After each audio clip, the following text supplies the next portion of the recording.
Hey guys, welcome to the Late Late Show. I'm your host Matt from Lakers UK. We're back again. The plan is for it to be kind of a little review of the Lakers free agency business so far, because there's been a lot of it and there's probably going to be a lot more.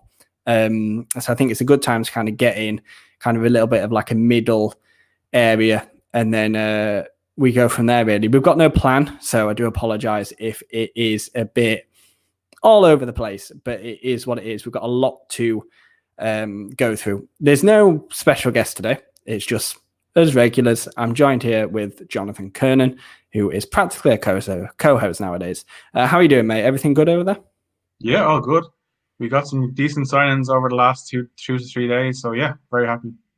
Yeah, it seems like we're doing a regular thing on a Sunday now with this pod. I don't know if that's going to be a thing moving forward, but here we are again. We'll see how it goes. If it falls like this, it falls like this. So yeah, it's loving life at the moment. Yeah, well, we'll jump straight in just to actually give a shout out to these guys, because the guys on Instagram Live will be able to see, obviously, what I'm navigating through on my screen as I'm going through this podcast. But shout out to Silver Screen and Roll, because to follow through this kind of like busy free agency period, we are following along with their tracker, which is a really cool feature that they've added to their website. So Silver Screen and Roll, shout out, go over there, just go on their homepage and it's on there straight away. You can find a trade tracker and a free agency tracker, and it goes through all the rumors, who's signed for what, the latest kind of news and things like that. So that's kind of what I'm following through. So what we're going to do is on the first day of free agency, which feels like it was 2 weeks ago, but it was a couple of days ago.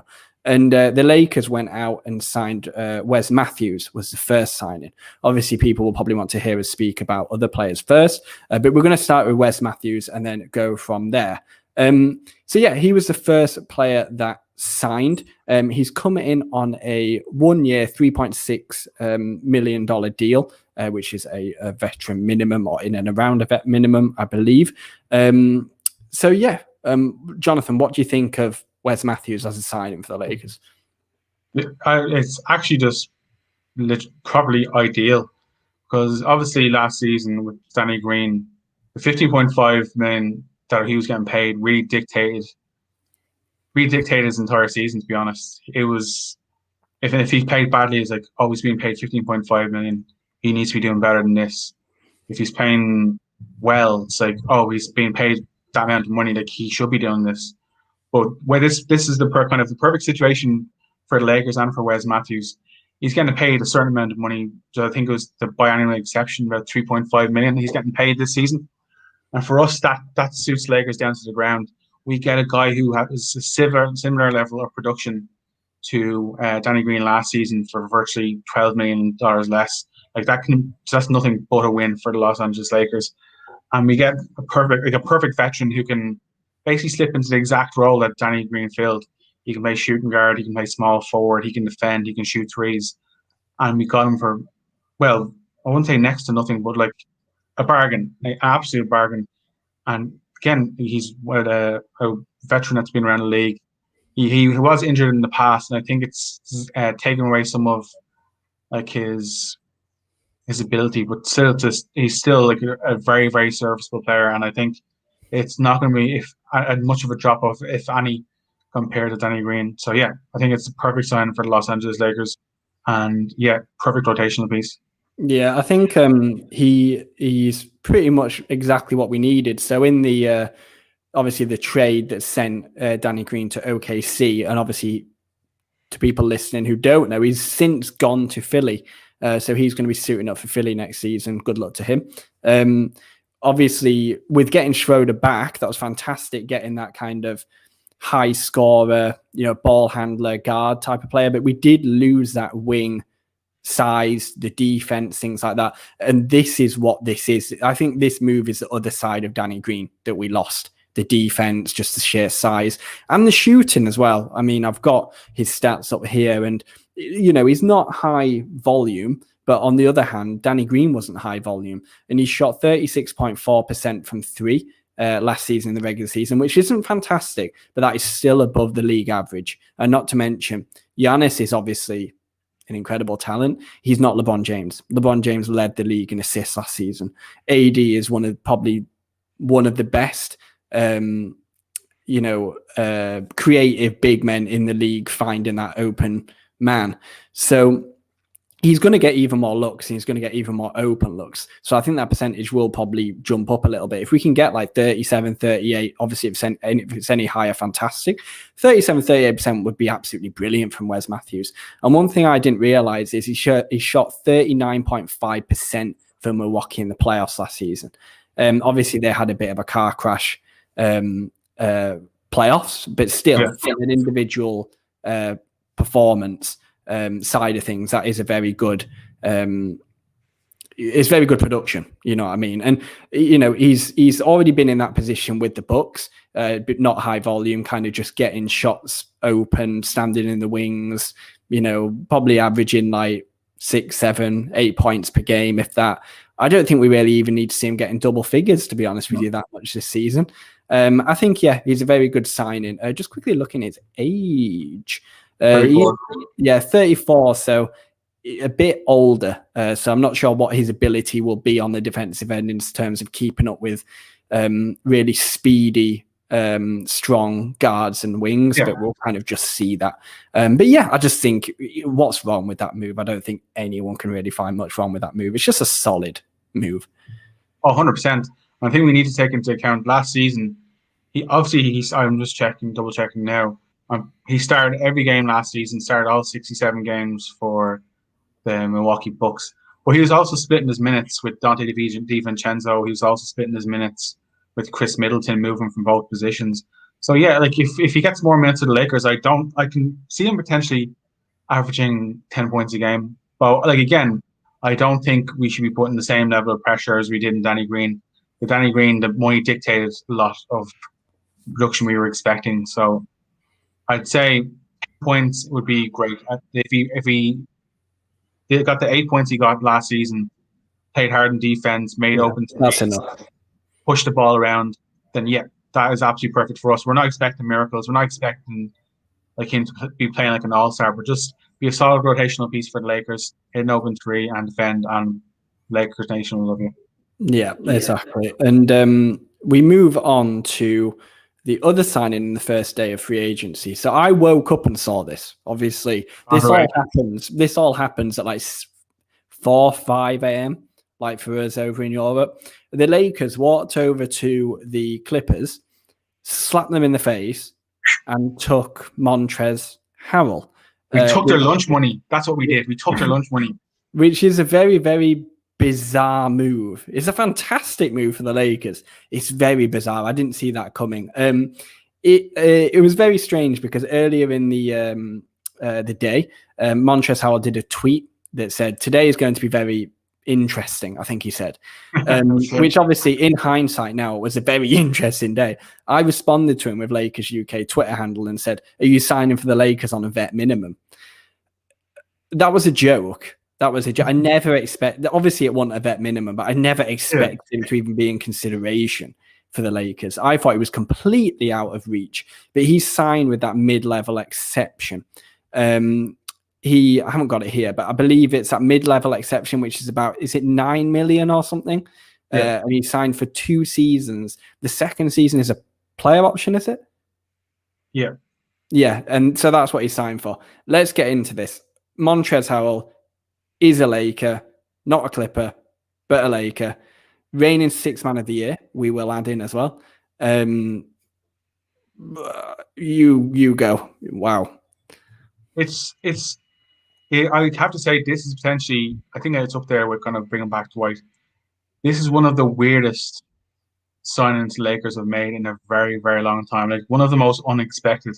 Like the entirety of the last 2 days, all that's been talked about is Marc Gasol, Marcus Cousins, Dwight Howard, Serge Ibaka, all these different players that, like, not for 1 second were the Lakers linked with Montrezel Harrell. And Montrez Howell, you need to get rid of that Z. Yeah, but it's in his name. It's hard, not Montrez Harrell. No, actually, you don't get rid of the Z. Sorry, you get rid of the L. What am I talking about? Montrez Harrell. Montrez. I think we need to learn that now that he's on our team. But yeah, it was just, I think that this is just so much respect has to go to the Lakers front office, because if this is the Magic era, this would have been leaked everywhere. Magic probably would have been on Twitter saying like, "We're getting Montrez Harrell," but yeah, Rob Pelinka has kept like a really close shop with the Lakers, and landing Montrez Howell for that amount of money. Obviously, he's a clutch client, so maybe we got a bit of a discount for the next season or so. Like, this is, without respect to Montrez, this is a glorified 1-year deal. If things don't go well for the Lakers in terms of Giannis going somewhere else, then maybe signs on for a second season. My guess is that more than likely he's going to reject his player option next season and re-enter free agency, and the Lakers could bring him back for even more money. That's more than likely what's potentially going to happen. But yeah, Montrez Harrell is a fantastic sign for the Lakers. Yeah, like, it's the one thing that's actually very funny, and I'm reading it now. Montrez Harrell has played 318 games in the NBA. How many of them do you think he started? not a lot at all, I don't think. Maybe a handful, like maybe like 30 or something. 25. So, yeah, also 25 games as a starter and a member of starting lineup. And a lot of people are saying, "Oh, like, he has to start."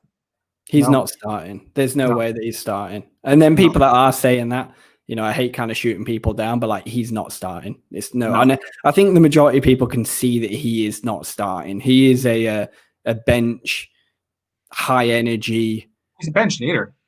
Yeah, he's pretty much a bench leader. Like, he's the one of the main areas of weakness for the Lakers. Like, I named, I think in the last pod, like a bunch of weaknesses, and I forgot one. So it was 3-point shooting, free throw shooting, attacking the rim, secondary playmaking, and a third score. So technically, with Montrez Harrell and Dennis Schroeder, they've addressed the last one, and to a certain extent with Dennis Schroeder. They've addressed the last one twice. Yeah, that's which is crazy. But the one thing that was a significant kind of kick in the teeth, Lakers bench. We had some good bench players last season. We were getting our asses handed to us. If it was the other team's first unit against our second, we were getting dealt with, and that was where we lost a significant amount of our leads.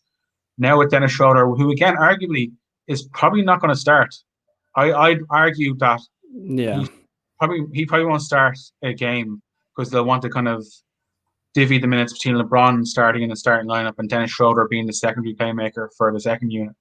But yeah, I'll go back to Montrez. Yeah, but yeah, his 18.6 points last season is going to be, if he keeps it up to a certain level, are going to be really welcome with the Lakers, because if he can, that's one of the things the Lakers have done now this offseason. They've turned their second unit from not a weakness. It was never a weakness, but it wasn't a strength. Now it's potentially and arguably one of their strongest units. Like, you could potentially have a second unit of Montrez Harrell, Kyle Kuzma, Dennis Schroeder, and then kind of a guard in the forward there just to kind of make things work. Marquis Morris if he comes back. But yeah, it's a crazy 10-man rotation if we get all the players back we want. But yeah, I think with Harrell, like, staying on him as the topic, is that, like, I think he is a top player within what he does. Like, in terms of a bench piece, he is an elite bench piece. And to add on to that, he's only 26 years old. He is entering the prime years of his career. I mean, he's arguable that he hasn't even entered them yet.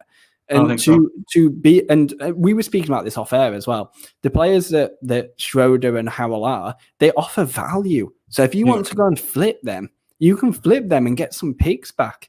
You know what I mean? We haven't got any picks, but you can do that. There's plenty of options. I mean, I personally would like to see them stay long term. I know there were complications with Giannis in that side of things. If he wants to come or not, we don't know. I'd rather him just make a decision so we all know, to be honest, but it is what it is. But I'm absolutely fine with this. I think it's extending our championship window, and You know, I've seen that Ibaka's gone to the Clippers, which is a fantastic signing for them. And he's only 31, so he's not old in him. You know, he's not old by any means, but he's not 26. And Ibaka would be fantastic right now. But you've seen how fast players regress in the NBA. You know, how long will that last? In theory, it could last 1-2 years at a minimum. You know, in terms of Ibaka at a high end production, it could last another 5 years. The point is, we don't know. But what I'm saying is with Harrell, it will last the next 5 years. You know what I mean? And it seems like he wants to be in LA. I really love his aggressiveness. He can't shoot really, but in terms of just his out and out aggression and ability to get to the rim for that second unit, I think he's an amazing pickup that no one expected to come through. And I think that there are problems on the defensive end. That's quite clear to see. Someone like AD, let's say we're not talking about the regular season. Let's say we're in crunch time in the playoffs. If you've got Montrez Howell and AD on the court, AD will cover for a lot of that defensive slip up. Not to mention, this is another one. The Lakers won't be using him in the same way that the Clippers used him. The Clippers were literally dumping him in the middle of a trash can. You know what I mean? They were saying like, oh yeah, jump in this and swim. You know what I mean? Like there's no way he was going to work in that environment. And I think a lot of it with the Clippers, they were dysfunctional last season. And I'm not digging at them. This is facts. We know this. And I think that they threw him in an impossible situation. Frank Vogel and the coaching staff are defensive minded. I bet they can switch him on a little bit. I don't think he'll be an out and out elite defensive contributor, but I think he'll be able to contribute on that end. And I think the fit will be better for him. And I think he will find himself in better scenarios at the Lakers. I just think off that bench, he's a fantastic option. I don't think it's even fully sunk in yet. No, neither do I. And the one thing that's really impressive for the Lakers, like Rob Pelinka was very clear recently saying what he wanted for the Lakers going forward. He said he wanted young stars to put next to AD going forward. He wanted this Lakers team to be not bullies, but he wanted to be, they are the aggressors and they're fast and they're in your face and they're going to rough you up. I'm just looking at the stats here. So like AD's 27, Harrell's 26, Schroeder's 26, KCP's 27, Kyle Kuzma's 24, Caruso's 26, and Horton Tucker is 19. Like, if say for example we miss out on Giannis, which like the likelihood of us getting probably more likely Giannis it's quite unlikely. Yeah. But like we're not in a terrible position if like 7 members of our core are below the age of 28. Like that gives us a decent sized window to put some players around AD going forward. So yeah, I'm thrilled about Montrez Howell signing for the Lakers. Again, so unexpected. Like, can't believe it. It's even an occurrence. I would have thought Ibaka was like the surefire bet for that, especially for the money he got from the Clippers. I was convinced, like, yeah, it's 100% him. It has to be him. Like, he fits perfectly. But again, I think it's a good thing for the Lakers that they sometimes do the unexpected. Like, they probably looked like we can get a player who's going to shore up our starting lineup. Like, there's plenty. We'll get onto this in like another topic, but there's plenty of other centers the Lakers can bring in to bolster and potentially have someone start in the starting lineup. But it is incredibly important for them to bolster the bench. And Schroeder and potentially Wes Matthews and Harrell is a huge get. We've turned one of our weaknesses into one of our biggest strengths, and that's simply huge. And above all else, this gives LeBron the chance to rest at the start of the season. He doesn't need to overload himself. He has Schroeder to take over the ball handling and a bit of scoring. He has Montrez Howell to kind of, again, do a bit of scoring and kind of run the kind of rim run. And then he has AD. Like, AD's, again, he's going to be tired himself, but AD can definitely hold things down when need be, and LeBron doesn't have to overexert himself. Ideally, LeBron for the next season runs at about 60-70% of his capability and just holds back a little bit and then gives it all in the playoffs. Yeah. That'd be very perfect.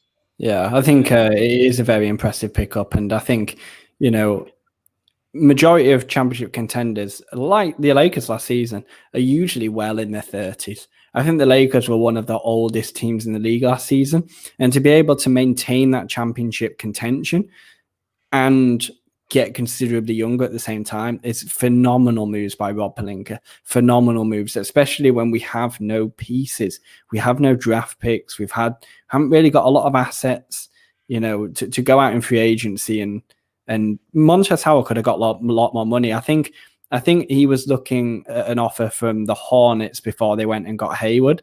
I think who probably That's a bad signing. That's a very bad signing. Who probably would have doubled that money. And I think the Clippers were offering him more as well. So, it's not a backer who I would have loved, but it's a different dynamic of a player that really fits into the Lakers very well. And it's a coup, it is a coup of a signing. And last night for us in Europe, the Lakers re-signed Kentavious Caldwell-Pope. He signed a 3-year, $40 million deal. So obviously he got paid. He probably could have got a little bit more, but he's saying, what's that? 13.3 season, is it? Yeah, something like that. Yeah. So obviously, I think all along I was saying he'd probably get a 50% increase. So he's ended up getting about a 60% increase on what he was on last season, which is very good for him, very well deserved. And he's got that 40 million locked in for the next 3 seasons. What do you think of KCP coming back? I think it's a very nice pickup. KCP, I think it was borderline essential for him to come back. Like, obviously, shout out to Phil Sizemore. He was saying that he has a home on KCP Island, and I think for the vast majority of Lakers fans, we weren't on that island at all. We wanted off. If we were, we wanted off. But yeah, KCP really stepped up in a big bad way in the playoffs and really made himself counted for. He definitely deserves his money. 3 years. I don't know if I'm thrilled about 3 years. I think maybe if it again, he's still a very tradable piece. I don't think there was a choice. I think he wanted to get that money. I think he deserved to get that money. You can't keep stringing him along on 1-year deals. It's just a mutually beneficial deal, I think. Yeah. I think it's done under some say for example, if they were able to move away from someone like JaVale or that Noel Dine when he came available, I'd say they would have said, right, KCP, here's $18 million for one deal. I know you want long-term security, but $18 million is $18 million. Take it. That wasn't available to us right now. So I'd say they're very happy to kind of be right, 3 years, $13 million. It's mutually beneficial for you and for us, because if we decide, right, we have a chance of getting Giannis and we need to move you, that $13 million and his level of play is very movable. A team will potentially pick that up next season if it's required for Giannis to be on the books. Yeah. We can salary dump quite easily. So great move for him. Obviously, it's a bit like the Clarkson move when we secured him with all that money and then he got traded on. I think it's like that. My biggest worry about going around the KCP signing is fantastic. He's fantastic on both ends of the floor. He'll work his ass off on defense and can guard multiple positions. My biggest concern about the deal is similar to Danny Green. I don't want the money he's making to dictate his level of play. If he can still play to the level of play he's playing in the playoffs next season, that's perfect. I would be more than happy with that level of production. I don't want Lakers fans or kind of NBA fans in general looking at his 13 million contract or his 40 million over 3 years contract and be like, you need to produce at a much higher level to earn that. No, he's been a fantastic soldier for the Lakers for the last couple of years. He's taken multiple 1-year deals to give the Lakers more flexibility, and he deserves to get paid. I'm nearly certain he's our longest tenured Laker now. Pretty certain he is. Yeah, probably. If not, he's one of. Yeah, and the thing is, it goes back to the Kobe Bryant deal. When Kobe signed that 2-year deal with the Lakers, even though everyone knew he torn in his Achilles, that was a signal of intent from the organization saying we value you. We think we want the entire league to know that we treat our players right. If you play hard, you work your ass off. We are going to reward you. And that's definitely what happened to KCP.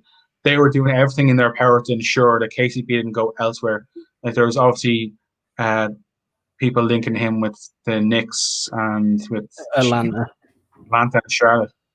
I think the Lakers were like, no, we'll do whatever we possibly can to make this deal available. And then I think it ended up being getting stretched is what probably did it for us in the end. We just about got them stretched them way together to get them. But yeah, absolutely. I think in terms of his production, like next season, we don't know what that's going to be. I think what he's done in the playoffs will be long remembered in Laker fans' minds. And I think that's just him. I think he's developed into that player. I don't think it was a fluke. He literally did it throughout the entire season. He's, again, not a high volume player. He'll get you like 8 to 10 points. But some of his contributions in the playoffs were absolutely fantastic. Them 8 to 10 points that he averaged, obviously on average, there was 15, 16, 17 points in absolutely key games in the playoffs last season. And he's our near shot 40% shooter. And not to mention, with how much the roster's changing, just the continuity of him coming back and continuing last season's Lakers is really important, I think. I think that with how much the roster's changing, just to have him back from last year's roster with how good he was, I think is so valuable in itself. And I think he had to come back. And I don't mind paying him what he's getting paid. I think he's deserved it. And not to mention, not just his 3-point shooting, but his defensive effort. He brings it on both ends.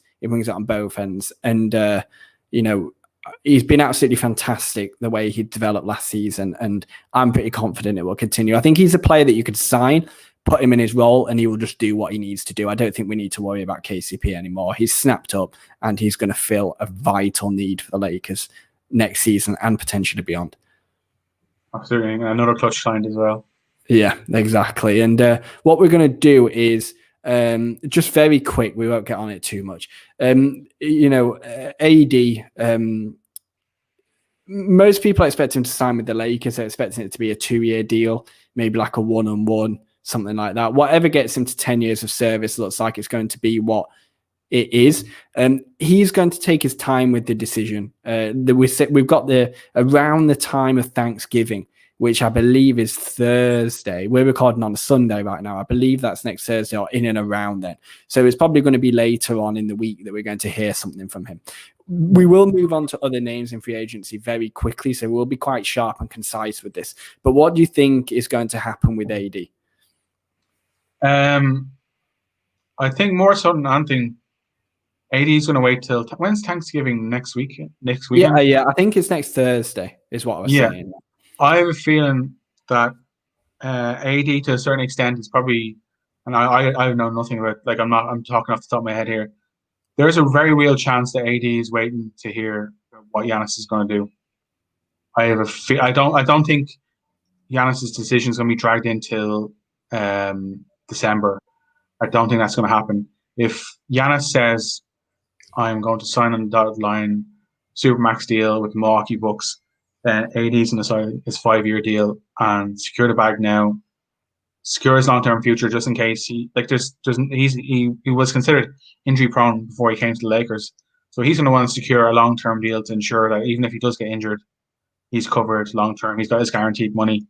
If Giannis comes out and says, I am going to see out the rest of my year with Milwaukee Bucks and see what happens. Or not say anything. Or not say anything.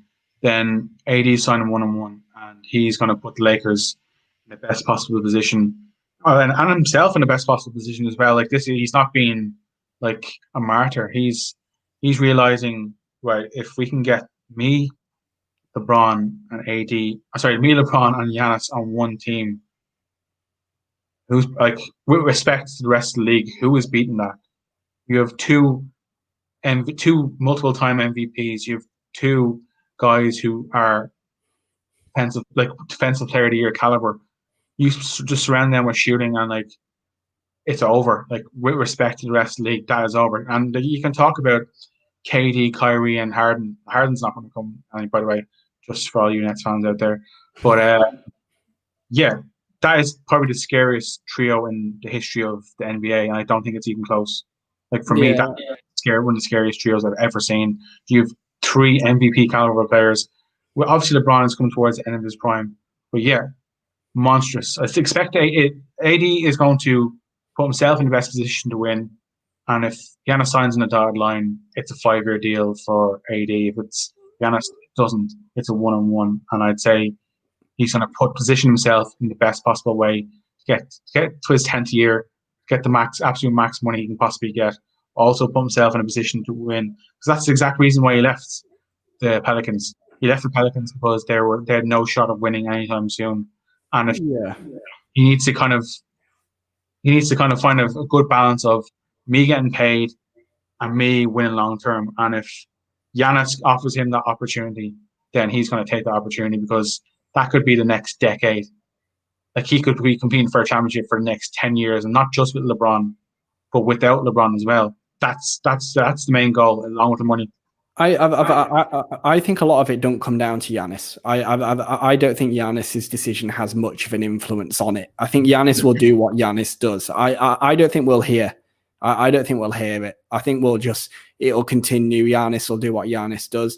I think with AD, me personally, I think it's just him determining, does he sign that long-term deal to secure the bag now, or does he wait 2 years to secure more money in 2 years? My only worry is DeMarcus Cousins. Will he even come back? We don't even know what's happening with him. Whatever happens with him, either way, he was going to get a max contract and he got injured. Klay Thompson right now, obviously he's getting paid, so it's not the same thing. He's just got injured again. This can happen to any player at any time in the NBA, along with just general regression. You know what I mean? So look at John Wall. He's secured the max contract and he's been injured for 2 years.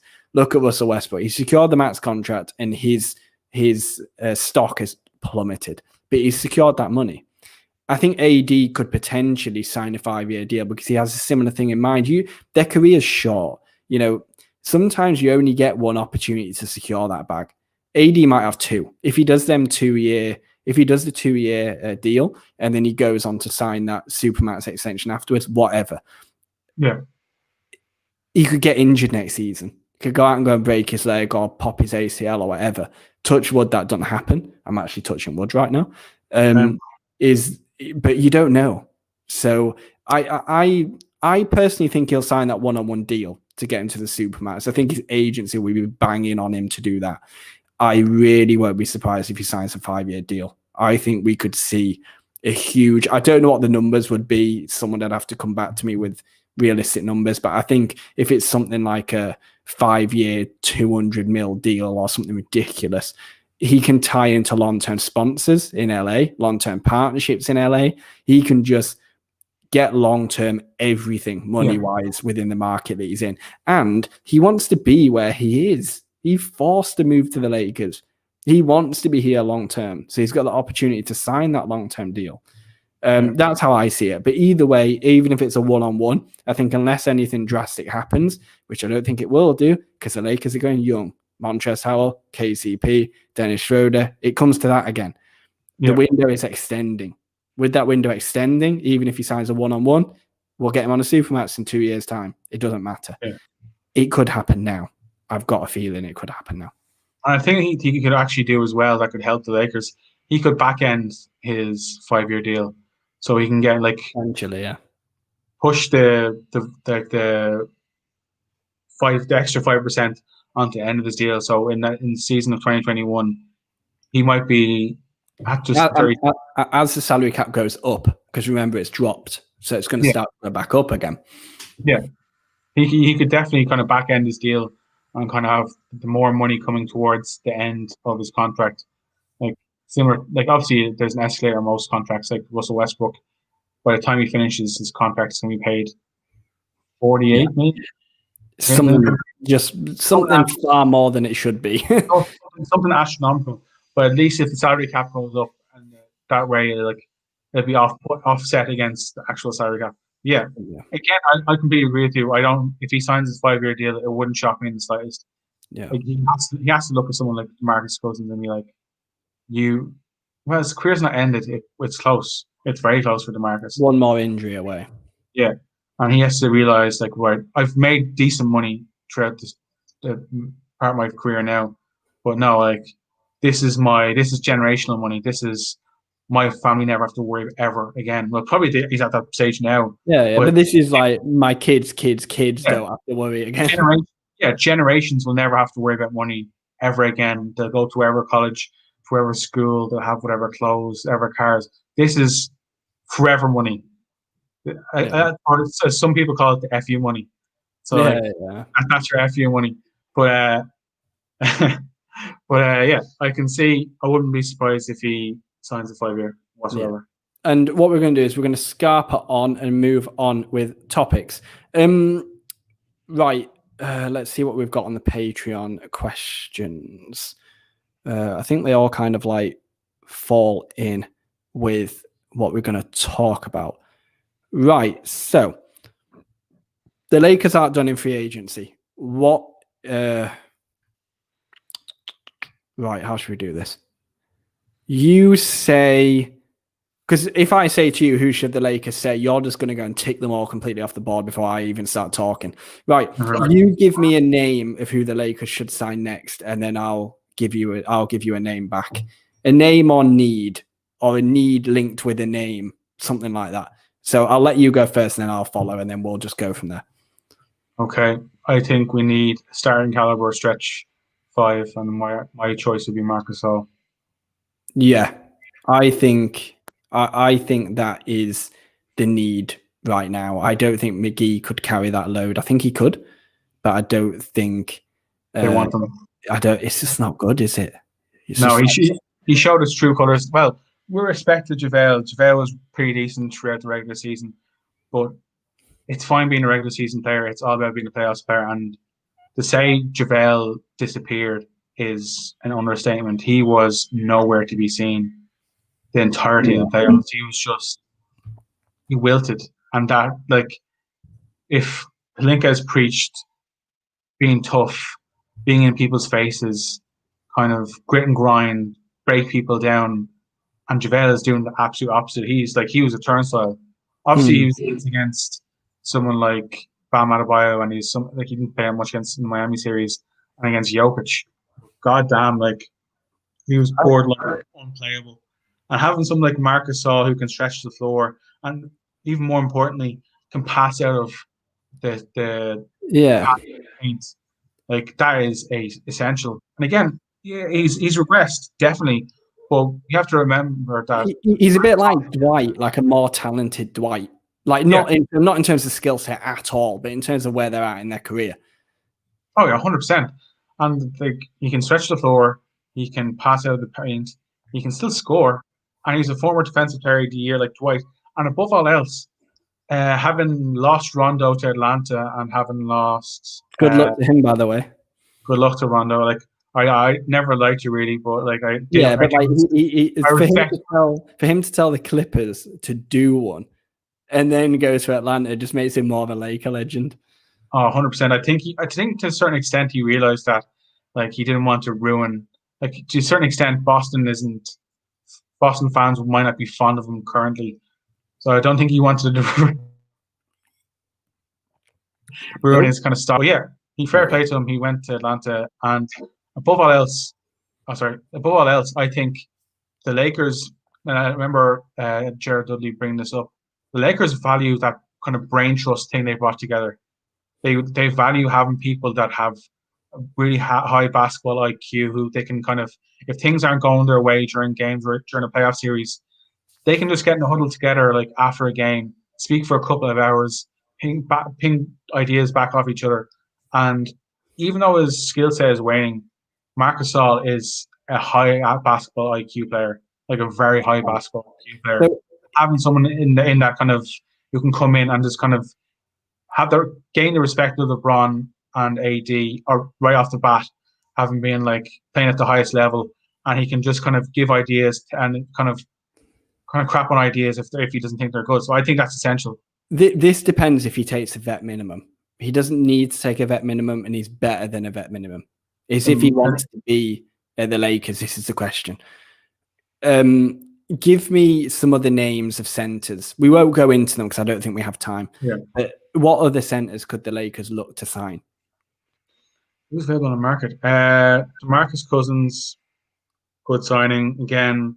If he's healthy. He's healthy. Rick's next to him.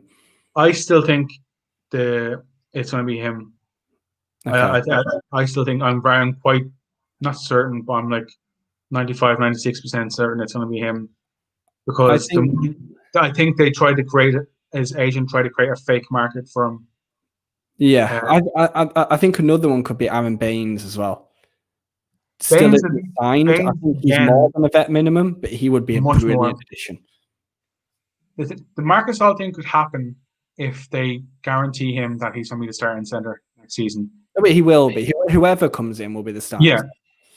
Well, let's say, for example, if DeMarcus Cousins comes in, he'll be the starting center. Yeah. Well, if it's DeMarcus Cousins, you can't guarantee him the starting spot. Yeah. Well, if he's healthy, he'll be the starting center. But I think more than likely, Aaron Baines, I think he's averaging like nearly 20 points last season. I can't see him. He was averaging like a lot of points last season. Does he want to win a ring? I don't think it was a lot of points. I think it was like 30. But he shot 30. That is a lot of points. 13 is what I meant to say. But he shot very well not very well from three, but all of a sudden he added a 3-point game to his arsenal. I think he'd be good. These are very talented players that we're talking about. Will they come for a vet minimum? Will they not? I don't know. Like, they're also players that Marc Gasol will probably want to win another ring. He won't do that in Toronto. They've just paid Fred VanVleet. They've just lost Ibaka. I think their window is going to slowly start to come back now. I still think they'll be very competitive, but they're not going to win a ring. Aaron Baines never won a ring. DeMarcus Cousins. DeMarcus Cousins never won a ring as well. Like, he was obviously at Golden State as well, and I think he took the ring in the end, didn't he? No. Yeah, but he didn't win it outright, did he? If that was me, I'm taking that ring. Yeah, but he didn't he'll want to be part of, if he can stay healthy and contribute to a championship winning side. I think that it depends if they want to come or not, but I think they're the names that are flying out there straight away. I think that Marquis Morris is a must. And I think he will help. He will help as that stretch 5, but that's only in a small ball lineup. I think Marquis Morris needs to come back, and the important word being it's 2 things that they need to address, and they need this starting center, and they need to go out and get a proper center. I have a name for you, and I don't think it's going to happen. But with the money drying up across the league, it's becoming more and more a possibility. I think it's only New York, Atlanta, and Charlotte that have cap space left. Charlotte don't have cap space anymore. Yeah, they don't now. Yeah, and then other than that, it's only mid-level exceptions and kind of other exceptions and vet mins, I think, across the league. I think this particular player will take mid-level.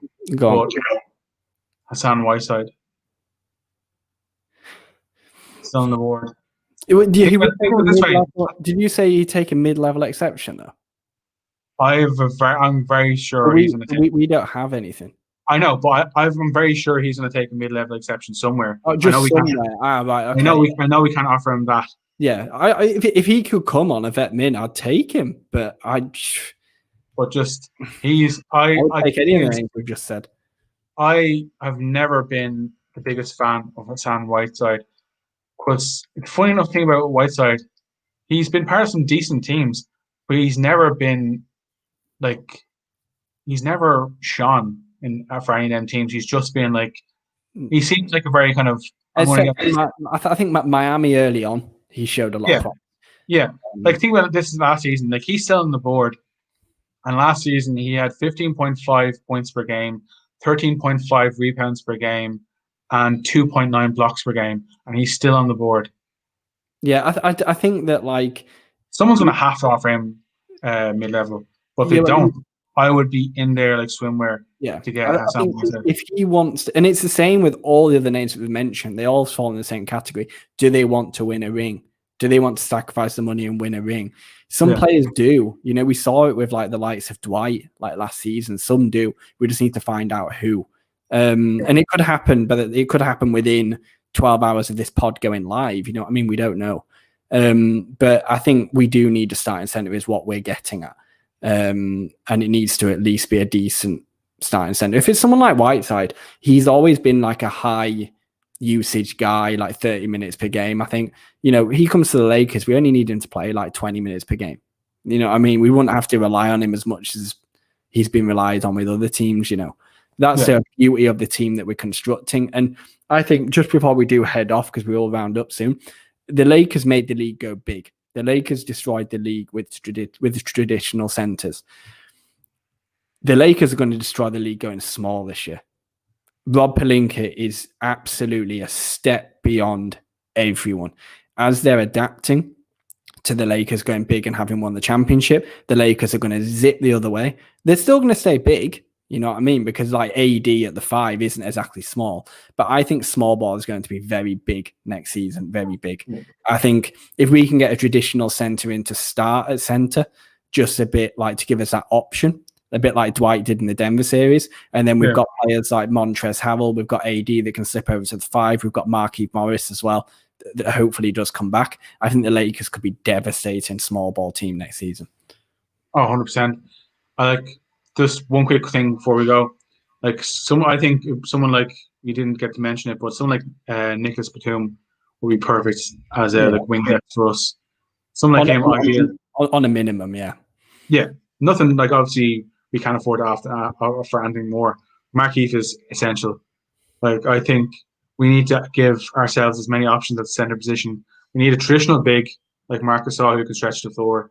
We need like a rim runner who just brings effort, Montrez Harrell, and we need someone who can stretch the floor and play small in Markieff. And then AD, like, it just gives us such a well-rounded roster. And I think if we can add a decent defender, wing defender, to kind of back up LeBron, if like depending on whether Trevor Ariza gets bought out, he'd be another perfect option. Yeah. Obviously Wes Matthews can slip over there, but we'll get onto that in another pod where he will fit. Yeah. That sounds perfect. Yeah, we need a bit more. I think the roster will fill out. We're only in the opening days of free agency, but it's very exciting. It's very exciting how we've got better and younger. That's incredible. Oh, that's the best thing. And I think Pelinka just hit it out of the park, like you said. Like, he could have so easily just grabbed someone like a backer for the mid-level and grabbed older veteran players who want to win a ring. Stayed with Danny Green and they want to ring chase.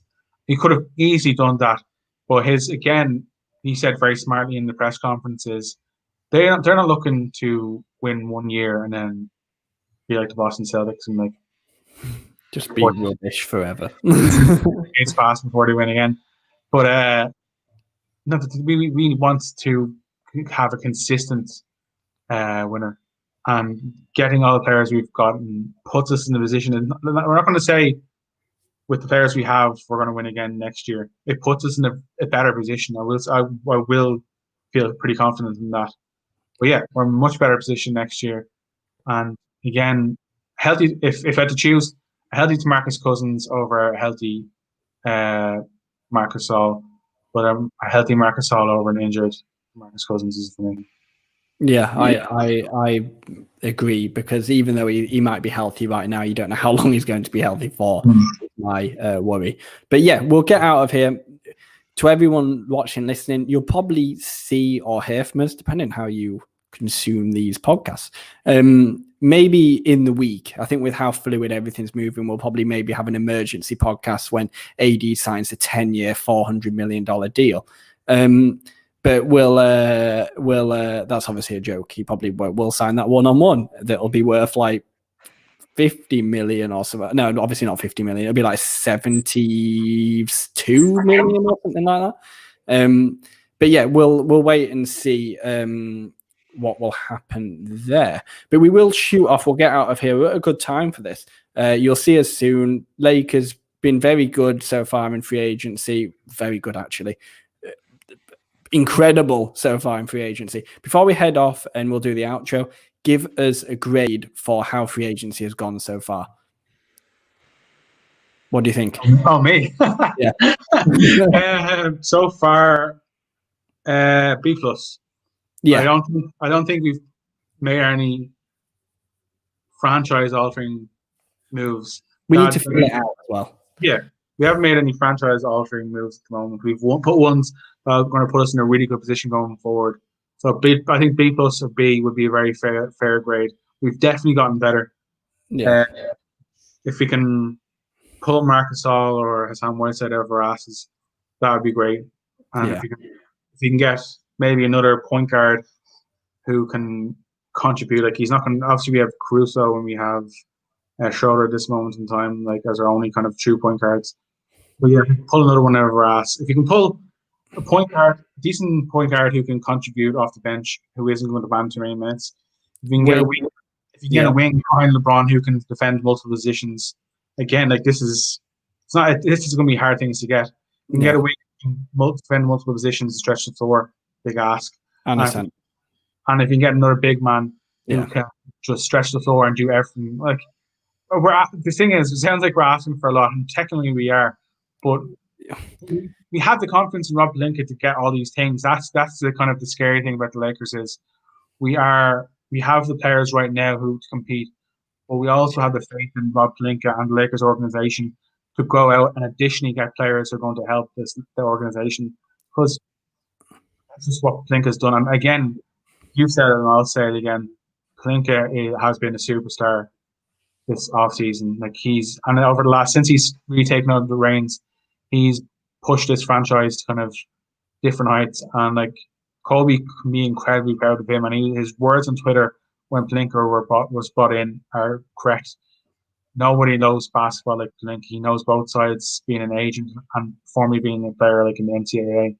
He knows and he knows how to talk to players. He knows how to talk to front offices, and he knows how to get the best deal for not only his clients, but now for his own team. So yeah, huge respect to Rob Pelinka.